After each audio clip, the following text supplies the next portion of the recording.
Hi అండి. అందరూ ఎలా ఉన్నారు? ఇప్పుడు నేనైతే చికెన్ మంచూరియా ఎలా చేసుకోవాలో చూపిస్తాను రండి. ముందుగా కడిగి పెట్టుకున్న చికెన్‌లోకైతే కొంచెం ఉప్పు, ఒక కోడిగుడ్డు, ఒక స్పూన్ మైదా, ఒక స్పూన్ కార్న్ ఫ్లోర్ ఏసుకొని బాగా మిక్స్ చేసుకొని హాఫ్ అన్ అవర్ పక్కన పెట్టుకోవాలి.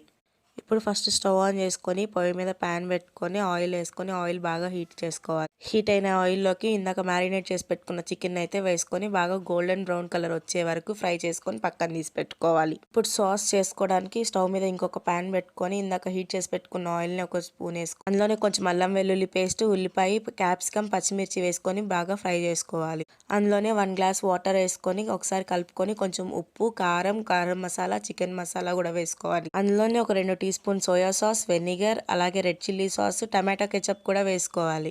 అందులోనే ఇందాక ఫ్రై చేసి పెట్టుకున్న చికెన్‌ని కూడా వేసుకొని బాగా కలుపుకోవాలి. అంతే అండి. కొంచెం జ్యూసీగా ఉన్నప్పుడే దించేసుకుంటే చికెన్ మంచూరియా అయితే రెడీ అయిపోతుంది.